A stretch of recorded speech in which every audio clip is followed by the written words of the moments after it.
बेहतर से बेहतर का तलाश करो, बेहतर से बेहतर का तलाश करो। मिल जाए नदी तो समंदर का तलाश करो, बेहतर से बेहतर का तलाश करो। मिल जाए नदी तो समंदर का तलाश करो।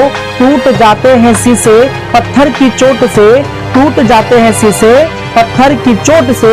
टूट जाए पत्थर ऐसा शीशा तलाश करो, टूट जाए पत्थर ऐसा शीशा तलाश करो। दोस्तों, स्वागत है आपका बिहार बोर्ड एजुकेशन चैनल में। और आज दोस्तों हम लोग पढ़ने वाले हैं हिस्ट्री, यानी कि इतिहास आखिर होता क्या है, यानी कि व्हाट इज हिस्ट्री। जो भी इतिहास को पहली बार पढ़ रहे हैं, जो भी इतिहास को पहली बार पढ़ रहे हैं, इससे पहले कभी नहीं पढ़ा, यानी इतिहास को पढ़ने अब आपको बोरिंग सा फील होता है, मतलब अच्छे नहीं लगते हैं पढ़ने में, तो हम आपको पक्का विश्वास दिलाते हैं कि आज का क्लास करने के बाद आपको आज से ही फर्क पता चल जाएगा कि इतिहास में आखिर क्या है और हमें ये क्यों पढ़ना चाहिए। ऐसे सवालों का जवाब आज आपको मिलने वाले हैं। तो चलिए हम लोग आज शुरुआत करते हैं कि व्हाट इज हिस्ट्री, यानी हिस्ट्री होता क्या है। ठीक है ना। तो इतिहास जो है दोस्तों, मेनली हम इतिहास शब्द का ही बात करेंगे, अभी स्टार्टअप है ना, तो इतिहास शब्द से चालू करेंगे, उसके बाद आपको बताएंगे इतिहास आखिर होता क्या है। चलिए, तो इतिहास शब्द का अगर हम खंड करें दोस्तों, इतिहास शब्द का हम क्या करें, यदि हम इतिहास शब्द को तोड़ें तो इतिहास शब्द को तोड़ने के लिए ना, इसको 3 खंडों में हम तोड़ सकते हैं या फिर 2 खंडों में तोड़ सकते हैं। 3 खंडों में किस तरह तोड़ सकते हैं दोस्तों, सबसे पहले कि देखिए कि इसको 3 खंडों में हम इस तरह से तोड़ सकते हैं। जैसे कि पहला खंड हो गया इति, दूसरा खंड हो गया यहाँ पर सर ह, तीसरा खंड हो गया सर आज। क्या हो गया, पहला खंड हो गया इति, दूसरा खंड हो गया ह और तीसरा खंड हो गया आज। ठीक है ना। तो यहां सर ये सबको मिलाकर के जो बात आता है अर्थ का होता है, ऐसा ही निश्चित रूप से हुआ था या ऐसा ही निश्चित तौर पर हुआ था, तो सर इनका मतलब हो जाता है ऐसा। यहाँ पर होना का बोध करवा देता है और यहाँ पर होता है निश्चित रूप से, तो इनका मतलब हो गया क्या, ऐसा ही, है ना। ये दोनों का मतलब मिला के हो गया ऐसा ही और यह निश्चित रूप से। तो यहाँ पर इनका तीनों का मतलब मिलाकर एक शाब्दिक अर्थ जो होता है, मूल अर्थ जो होता है वो होता है क्या, निश्चित तौर पर ऐसा ही हुआ था या फिर ऐसा ही निश्चित रूप से, ऐसा ही निश्चित रूप से हुआ था। तो आप समझ सकते हैं कि इतिहास शब्द का अर्थ क्या हुआ सर। तो इतिहास शब्द का अर्थ हो गया कि इतिहास को सबसे पहले हम 3 खंडों में तोड़े। इतिहास शब्द को 3 खंडों में तोड़े।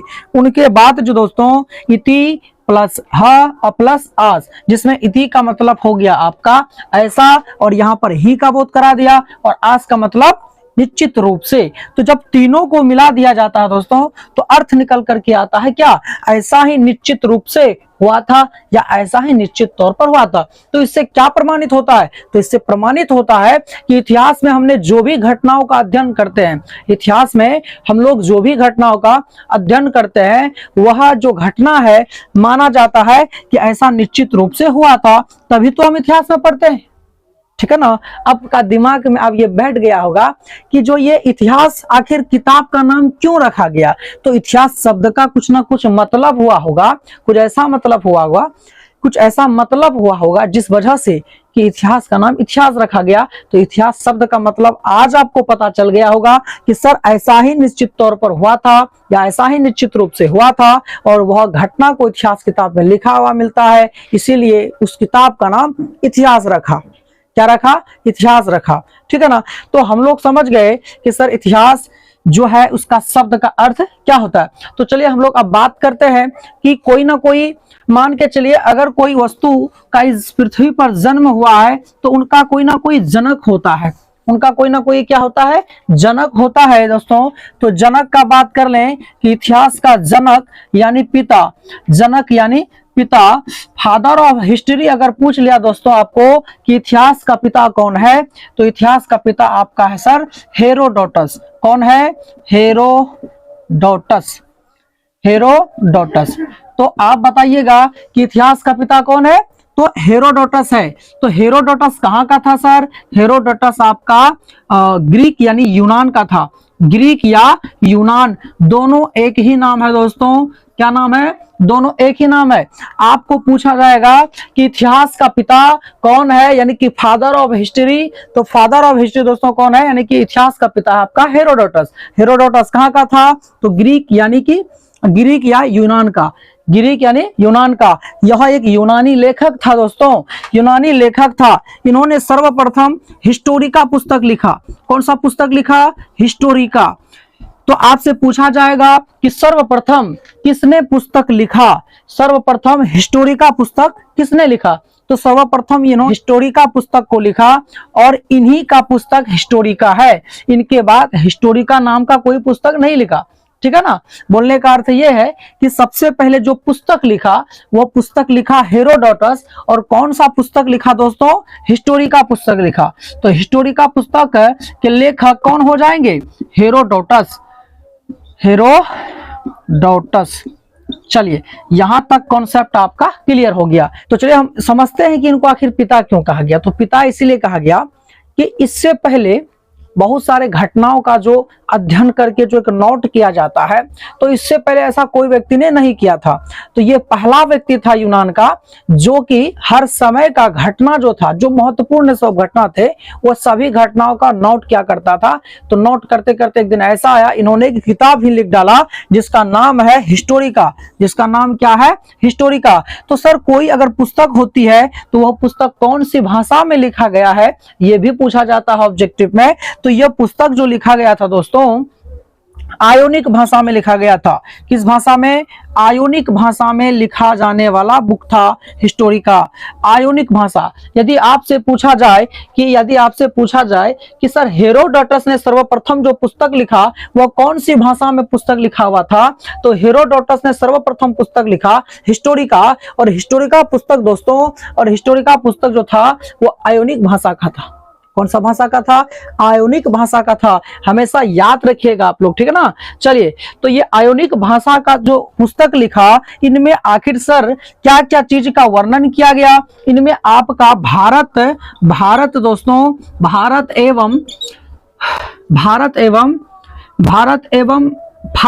भारत एवं फारस के बीच व्यापारिक संबंध की बात की गई। भारत एवं फारस के बीच जो व्यापारिक संबंध हुआ करता था उस समय का, वह चर्चा इस पुस्तक में किया गया। चलिए सेकंड क्या सर, इन्होंने इस किताब में युद्ध के बारे में चर्चा किया। किसके बारे में चर्चा किया, युद्ध के बारे में चर्चा किया है, ठीक है कि नहीं। तो ये बात आप याद रखिएगा, ठीक है। युद्ध और व्यापार, युद्ध और किसके बारे में चर्चा किया, युद्ध और व्यापार के बारे में चर्चा किया। तो यहां से आपका ऑब्जेक्टिव दोस्तों बहुत सारा क्लियर हो गए। इतिहास शब्द का अर्थ क्या होता है, तो इतिहास शब्द का अर्थ होता है ऐसा ही निश्चित तौर पर हुआ था। और इतिहास का लेखक कौन है, तो हेरोडोटस है। तो हेरोडोटस कहाँ का था सर, यूनान या ग्रीक का, दोनों ही एक ही नाम है। दोनों नाम अगर आ जाए तो कोई दिक्कत नहीं, तो है कि नहीं। जैसे कि ब्रिटेन, इंग्लैंड एक ही नाम है ना, तो उसी तरह से ये भी है क्या सर, ग्रीक या यूनान बोल सकते हैं। चलिए तो आगे हम बात करते हैं कि इतिहास होगा क्या। अब हम आखिर कौन सी घटनाओं को इतिहास कहेंगे और कौन सी घटनाओं को इतिहास नहीं कहेंगे। चलिए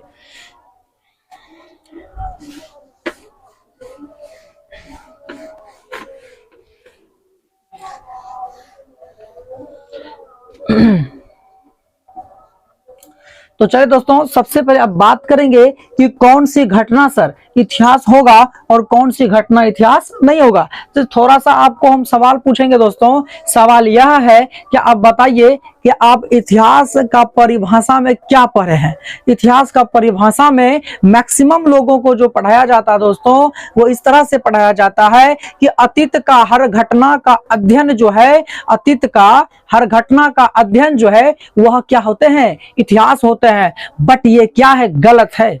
अतीत का हर घटना का अध्ययन इतिहास असंभव, ये कभी हो ही नहीं सकता। अतीत मतलब जो सर बीत गया। अब जो क्रिया बीत गया, मान के चले कि बहुत सारे लोग जो है बीता हुआ समय में बहुत सारे क्रिया किए हैं, क्या उन सभी लोगों के द्वारा कार्य किया हुआ जो घटना है वो सभी इतिहास में आ गया। कहने का मतलब ये ना, डेफिनेशन आप यदि ऐसे पढ़ते हैं कि अतीत का हर वह घटना का अध्ययन जो है क्या कहलाता है, इतिहास कहलाता है, तो ये कहीं ना कहीं गलत है। क्या है, गलत है। तो चलिए हम लोग समझते हैं कि सर आखिर इतिहास होता क्या है। तो इतिहास होने के लिए दोस्तों, इतिहास के लिए शर्त क्या है, इतिहास के लिए शर्त का बात करेंगे हम लोग, ठीक है ना। एकदम बने रहिए इस वीडियो के साथ और आपको एकदम धांसू टाइप का ट्रिक और जानकारी मिलने वाले हैं।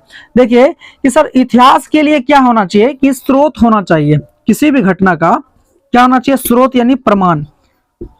इतिहास होने के लिए किसी भी घटना का क्या होना चाहिए, स्रोत यानी कि प्रमाण, इंग्लिश में बोले तो एविडेंस होना चाहिए। क्या होना चाहिए, एविडेंस होना चाहिए। यानी कि किसी भी घटना को दोस्तों हम तभी इतिहास कह सकते हैं जब वह घटना का एविडेंस हो और उन घटना का प्रभाव पड़े, उन घटना का क्या पड़े, प्रभाव पड़े यानी इंपैक्ट पड़े। तो हम बात करते हैं, चलिए तो हम बात करते हैं कि इतिहास आखिर सर किस घटना को कह सकते हैं, इतिहास किस घटना को कह सकता है। तो आप एक थोड़े से मोटे तौर पर याद रखेंगे, आप मोटे तौर पर यह याद रखेंगे कि इतिहास होने के लिए सर, इतिहास होने के लिए कि सबसे पहले जो भी अतीत की घटना है वह एक महत्वपूर्ण घटना होनी चाहिए। यानी कि देखिए अतीत का मान के चलिए बहुत सारा घटना है, जैसे कल आपने कहां कहां गया, कल आपने क्या क्या खाया, कल आप किससे किससे बात किए, क्या यह सारी बातें क्या हो जाएंगे, इतिहास हो जाएंगे? असंभव, ये तो हो ही नहीं सकता ना। तो ये सारी बातें इतिहास नहीं होती दोस्तों। इसलिए आप ऐसे करके डिफिनेशन नहीं पढ़िएगा कि अतीत का हर घटना जो है इतिहास होगा, तो वो कभी नहीं हो सकता है, वो कभी नहीं हो सकता। इतिहास होने के लिए एक बात हमेशा याद रखिए, क्या सर, कि इतिहास होने के लिए कोई भी घटना जो है ना महत्वपूर्ण होनी चाहिए, उनका जो स्रोत होना चाहिए। अगर कोई भी घटना है वो घटना महत्वपूर्ण होनी चाहिए, उनका कोई ना कोई प्रमाण स्रोत होना चाहिए और उनके बाद उस घटना का प्रभाव पड़ना चाहिए। राजनीतिक क्षेत्र में, सामाजिक क्षेत्र में, आर्थिक क्षेत्र में, देश हो या विदेश हो, इस सब पर वो घटना का प्रभाव पड़ता है, तब वो घटना जाके क्या कहलाता है सर, इतिहास कहलाता है। समझ में आ गया आपको? इतिहास क्या कहलाता है सर, अतीत का वह घटना, अतीत का वह घटना जिसका प्रमाण हो और जिसका प्रभाव राजनीतिक रूप से, आर्थिक रूप से, सामाजिक रूप से हमारे देश या हमारे समाज है ना, हमारे देश विदेश में पड़ता हो। ठीक है, हमारे देश विदेश में वो घटना का प्रभाव पड़ता हो, तब हम कहेंगे वो घटना जो है इतिहास है। अब बोलिएगा सर जैसे उदाहरण में बताइए, समझ में नहीं आया तो लीजिए उदाहरण। उदाहरण क्या सर, एक कोरोना वायरस का हम बात करें यदि, तो कोरोना वायरस बताइए कि कब आया था सर, 2019 में। तो इसलिए कोविड-19 नाम रखा गया। तो इनका प्रमाण है, किताब छपा हुआ है इनका लोग जो है कि अभी तक किताब छपा हुआ है, कितना चैनल में चला हुआ है, कितना इनका समाचार पत्रों में है, अखबारों में है, इनका सबूत है कि कोरोना वायरस आया और उनका प्रभाव सर देश विदेश में पड़ा। देश विदेश में, राजनीतिक क्षेत्र में, आर्थिक क्षेत्र में, सामाजिक क्षेत्र में, हर तरफ प्रभावित किया। तो आप बताइए कि कोरोना वायरस इतिहास हुआ कि नहीं हुआ? लेकिन आप बोलेगा सर कल हमने क्या खाया था वो इतिहास। तो आपको आप समझ में आ गया होगा कि वो अतीत का हर घटना इतिहास नहीं होता है, जो घटना महत्वपूर्ण होती है। ठीक है ना। और दोबारा कितना रिपीट करेंगे दोस्तों, आपका दिमाग जो है समझने का लायक है, एकदम जो बौद्धिक क्षमता आपका अधिक होंगे, हम आशा करते हैं। चलिए अगर समझ में नहीं आए तो वीडियो को थोड़ा सा पीछे करके फिर देख लीजिए कि हम क्या क्या बोल रहे हैं। ठीक है ना, ऐसे करने से तो वीडियो लॉन्ग हो जाएंगे, फिर दिक्कत हो जाएगा। तो चलिए हम इतिहास के लिए शर्त पढ़ लिए कि इतिहास क्या होता है। तो आप पढ़ेंगे दोस्तों कि इतिहास जो है ना, इतिहास का शर्त तो पढ़ ली। अब शर्त पढ़ने के बाद आपको जानना है कि सर इतिहास को आखिर कितना भागों में डिवाइड किया गया है, इतिहास को कितना भागों में डिवाइड किया गया है दोस्तों। तो इतिहास को जो है, इतिहास को 3 भागों में यानी 3 खंडों में बांटा गया है। इतिहास को कितना खंडों में बांटा गया है? 3 खंडों में बांटा गया दोस्तों। पहला क्या है सर, पहला आपका है प्रागैतिहासिक काल। क्या है? पहला आपका है प्रागैतिहासिक काल। ठीक। सेकंड आपका है सर आद्य ऐतिहासिक काल, आद्य ऐतिहासिक काल। सेकंड आपका हो गया आद्य ऐतिहासिक काल। और थर्ड आपका हो गया दोस्तों, थर्ड आपका हो गया ऐतिहासिक काल, ऐतिहासिक काल। ठीक है, ऐतिहासिक काल। अगर इसको इंग्लिश में बोले दोस्तों, इंग्लिश में बोल सकते हैं प्री हिस्टोरिक पीरियड। क्या बोल सकते हैं? Pre historic period, pre historic period. ठीक है, और इनको बोल सकते हैं दोस्तों, क्या बोल सकते हैं? Proto historic period. क्या बोल सकते हैं? Proto historic period. ठीक है, इनको प्रोटो हिस्टोरिक पीरियड बोल सकते हैं, और इनको क्या बोल सकते हैं? हिस्टोरिकल पीरियड बोल सकते हैं। हिस्टोरिकल पीरियड बोल सकते हैं।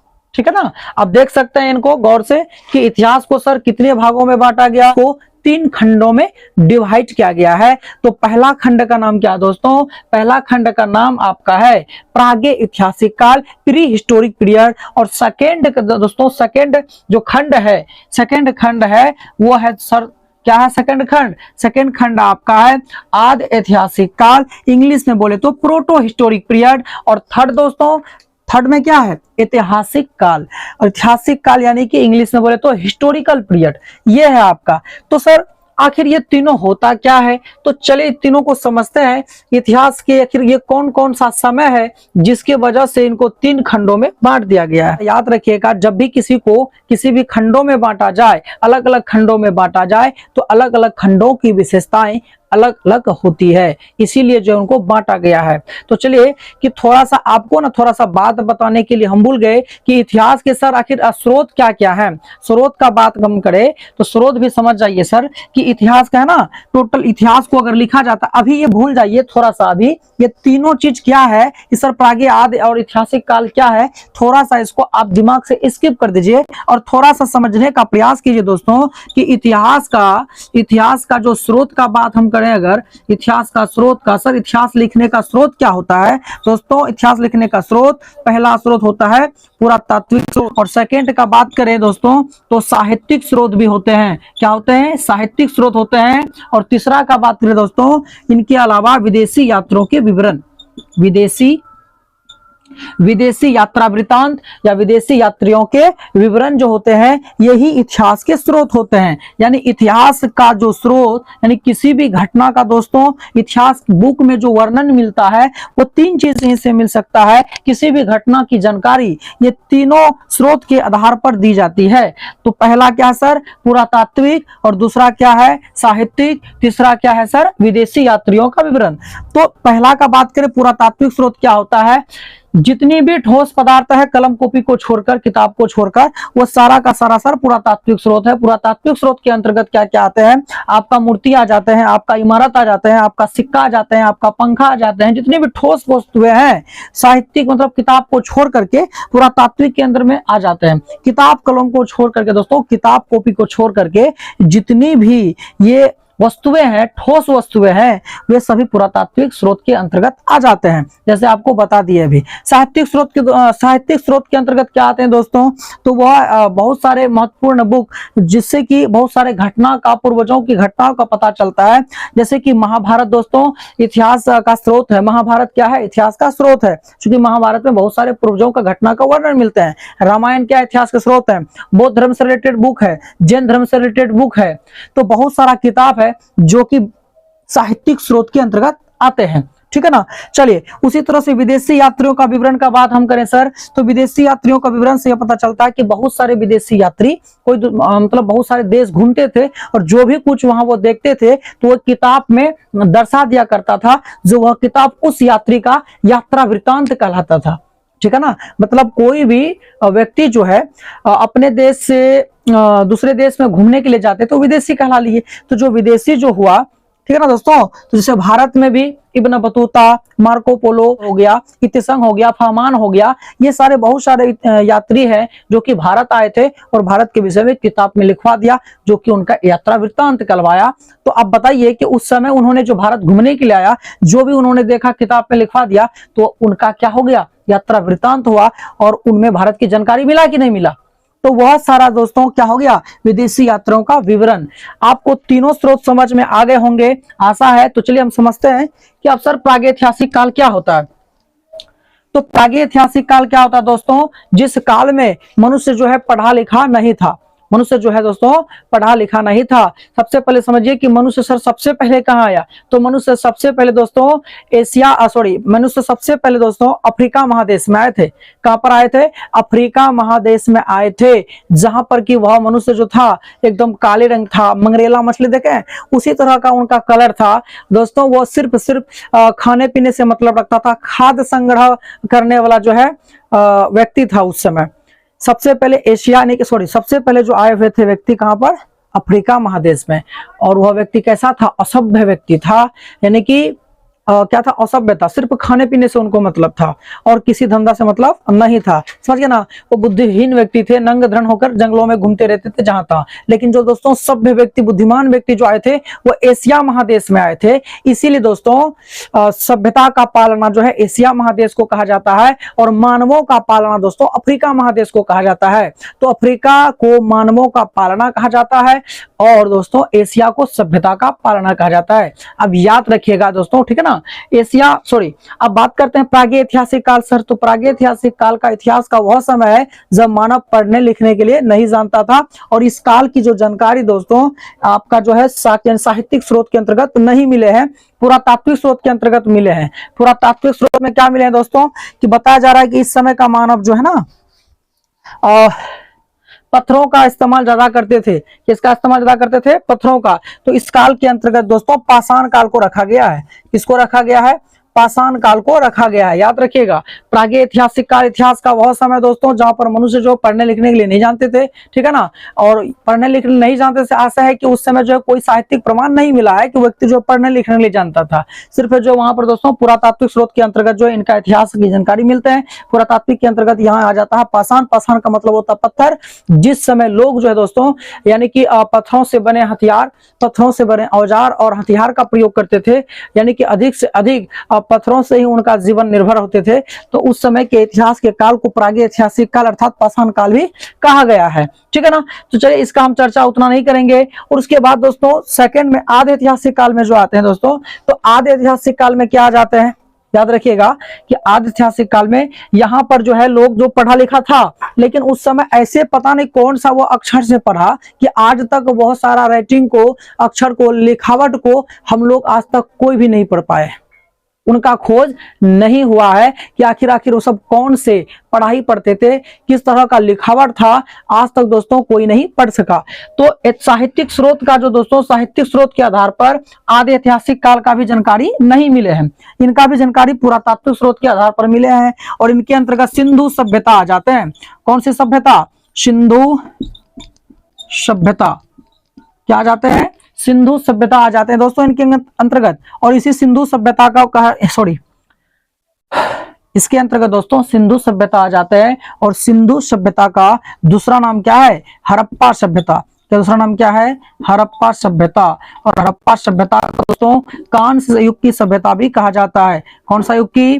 कांस्य युग की सभ्यता भी कहा जाता है।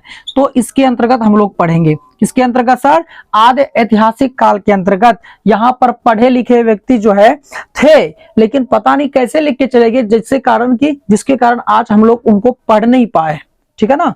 तो यहाँ पर जो है जिसको रखा गया है उदाहरण के तौर पर सिंधु सभ्यता का लोग थे, ठीक है कि नहीं। जब हम लोग इंटर क्लास को चालू करेंगे, इंटर क्लास का जब पढ़ाई चालू करेंगे तो पहला चैप्टर में दोस्तों यही पढ़ेंगे। पहला चैप्टर में 12 क्लास का 8 से पेपर का पहला चैप्टर में सिंधु सभ्यता के बारे में ही पढ़ना है हमको, याद रखिएगा। आज का बेसिक क्लास है आपका, मात्र इतना ही समझिएगा। सेकंड थर्ड ठीक है ना। चलिए अब थर्ड का बात करते हैं दोस्तों। थर्ड में क्या है सर? तो थर्ड में आपका ऐतिहासिक काल है और ऐतिहासिक काल में हम सर क्या है कि यहाँ का व्यक्ति जो है पढ़ने लिखने भी जानता था, इसीलिए इस काल का साक्ष्य जो है किताब भी है, यानी कि साहित्यिक स्रोत भी मिलता है और पुरातात्विक स्रोत भी मिलता है। इस काल में लोग जो है अच्छे से पढ़ने लिखने लग गए थे तो उनका प्रमाण मिलता है कि यहाँ पढ़ने लिखने लग गए थे, उनको अच्छा से समझ में भी आता है, ठीक है ना। और कुछ पुरातात्विक स्रोत की जानकारी मिले, मूर्ति, इमारत ये सभी मिले हैं, तो इनकी भी जानकारी इस काल में मिल जाती है, कोई दिक्कत नहीं होता है। तो इसके अंतर्गत रखा गया है मध्यकालीन इतिहास को, मध्य इतिहास को, है ना। मध्यकाल का इतिहास इसी के अंतर्गत पढ़ते हैं, है ना दोस्तों। प्राचीन काल का भी इतिहास इसी के अंतर्गत पढ़ते हैं। प्राचीन काल का इतिहास, मध्यकाल का इतिहास, आधुनिक इतिहास, आधुनिक कौन सा दोस्तों? आधुनिक इतिहास, नेहरू काल, सब यानी कि जितना भी दोस्तों इसके बाद जो किताब सब है सब ऐतिहासिक स्रोत के अंतर्गत हम लोग पढ़ते हैं। तो यहां आप समझ गए दोस्तों कि किस तरह से इतिहास का शब्द का अर्थ होता है, क्यों रखा गया आखिर उसका इतिहास नाम, और इतिहास का पिता कौन है, वह कहाँ जन्म मतलब जब कहाँ जन्म हुआ था उनका, कहाँ से बिलोंग करते थे, वो सारा बात बता दिए। कौन सा पुस्तक लिखा था, किस भाषा में लिखा था, ये सारी बातें बता दी। और पुस्तक में किसका चर्चा किया गया वो भी बात आपको बता दिए। और इतिहास को कितने भागों में बांटा गया ये भी बात बता दिए कि 3 भागों में बांटा गया। इतिहास के कितने स्रोत होते हैं, तो 3 स्रोत हैं, पुरातात्विक स्रोत, साहित्यिक स्रोत और विदेशी यात्रियों के विवरण, और किसके अंतर्गत क्या आते हैं हम लोग, ये सारा जानकारी दोस्तों आज ले लिए है। अगर आपको फिर से अगर नहीं आ रहा है ना समझ में, तो आप वीडियो को फिर से देखना प्रारंभ कीजिए दोस्तों, और कॉमेंट कीजिए कि सर समझ में नहीं आए, फिर से पढ़ाने का प्रयास करिए और भी अच्छे तरीके से समझाइए। तो आप भरोसा रखिए, फिर से हम वीडियो बनाएंगे और फिर से आपको समझाने का प्रयास करेंगे। ठीक है, तो मिलते हैं दोस्तों अगले वीडियो में और एक नए अंदाज के साथ। और दोस्तों वहां पर हम चालू करेंगे आपका सिंधु सभ्यता। कौन सा? सिंधु सभ्यता। जो भी छात्र 11 और 12 क्लास में है, देखिए 12 क्लास में 11 का सेशन तो समाप्त ही होने वाले हैं, तो 12 क्लास में जो भी आर्ट्स पेपर वाले छात्र हैं इस चैनल से जुड़ जाइए और उनका पढ़ाई पूरे 1 साल के अंदर में जो भी पेपर आपका कमेंट में लिख दीजिए और हम क्लियर करवा देंगे दोस्तों, आपसे वादा रहा। ठीक है ना, चलिए थैंक्स फॉर वॉचिंग वीडियो, मिलते हैं अगले वीडियो में।